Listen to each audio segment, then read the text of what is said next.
More than 23 years after the rape and murder of Angie Samota, the man behind that DNA was finally identified. It was not, as we now know, Russell Buchanan. It was not Lance, the ex-boyfriend. And it was not Ben, the boyfriend who never asked police how Angie died. The man whose DNA was found in Angie Samota's body is Donald Andrew Bess. Not a name you had heard before. Never had hit the radar of the Dallas Police Department. Not someone she knew. Never crossed paths. Why was Mr. Bess's DNA on file in the national database? He had previously been arrested and convicted of 2 different rapes. Donald Bess had been out on parole only 7 months on a rape charge when Angie was raped and killed. Prosecutors say she clearly had no idea of his history when he came knocking on her door. And Angie let him in the house. Why would she do that? Like a different time, a little more innocent. 1984, if they said, hey, can I use the bathroom? Can you give me directions? She was the type of individual that would help. She wouldn't have thought twice about it. He's never admitted to it. Has not. He still has yet to admit that he actually had sexual relations with her. In May 2008, Donald Bess was charged with Angie's rape and murder. The trial took place 2 years later. His DNA hit was fresh, but everything else in the case was more than 20 years old, and the murder weapon was never found. By now, Donald Bess was 61. Angie would have been 45. Her college friend Sheila walked in the courtroom on the first day of trial. And I just remember feeling shaky all over. She got a close look for the first time at the man accused of robbing Angie of most of her life. And he walks in the door, and I remember the air being sucked out of the room and the feeling that I'm in the presence of pure evil. Anita and Russell, the friends with whom Angie spent her last night, both testified. Both found it emotional. Just keep reliving a situation that is just difficult. It was just a flood of emotion of how could you do something like that? It was tough. It was very tough. Did you look at the defendant while you were there? Yeah, that was scary. And think to yourself, that was scary. You're the reason that I was under suspicion for so long. No, that was not what was going through my mind at all. What was going through my mind was, dude, do not come after me. Prosecutors had DNA on their side, which sounds like a slam dunk, but nothing ever is in a jury trial. The mere fact that his DNA is found in her doesn't necessarily put him at the crime scene. It doesn't necessarily make him her murderer. The defense team, including Robbie McClung, went on the attack. All you can assume from DNA is that he had sex with her. It's up to the facts and the evidence to determine whether or not it was consensual or unconsensual.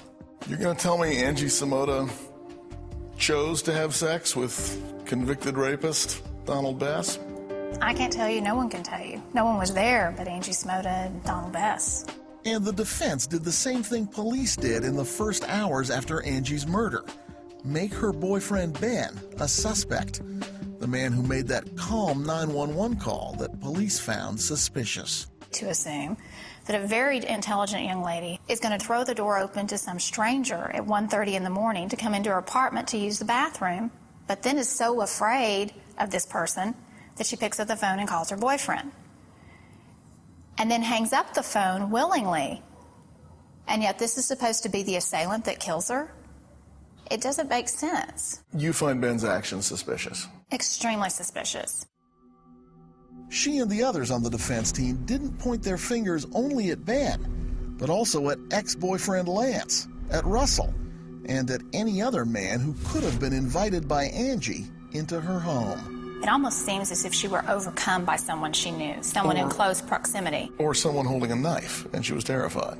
It still could be someone that she knew, but it still could be someone other than Donald Bess. Someone like Ben, the defense suggested, and they put the blame on Angie herself for possibly making him jealous. A bouncer at the club where she had been that night talked about The way she was dressed, the way she was acting, that she was extremely flirtatious with him, and that's how she got in the club, and just kind of the general tenor of her behavior. You're kind of making her out to be... I know. It sounds that way, doesn't it? Sort of trampy. Trampy seems to be a harsh word. What I'd say is that things weren't exactly as they seemed, that there maybe had been some reckless behavior, maybe a little bit more fun and flirtatious than certain people would have liked, and that maybe someone found out about it. You think Ben was angrier than he let on? Oh, much angrier. Even though he appeared calm. There are a lot of suspects out there that can appear calm when they need to be calm. They put on a defense of anything that they could that would stick. And the best way to do that is to attack the victim and the victim's reputation and credibility. And she wasn't there because he had murdered her to defend herself. And so that's what they did, and shame on them. And it didn't work. It didn't work.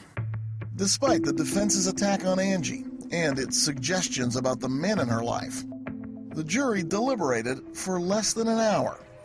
The verdict was guilty. The same jury sentenced Donald Best to the death penalty. He has appealed his conviction and his sentence. For Angie's friends, this was the end of a very long and very sad trail. I can only guess that Angie would have been probably overwhelmed to know that so many of you were still thinking about her all those years later. Angie was really special, and she never left our hearts and minds. You still think about her? I do.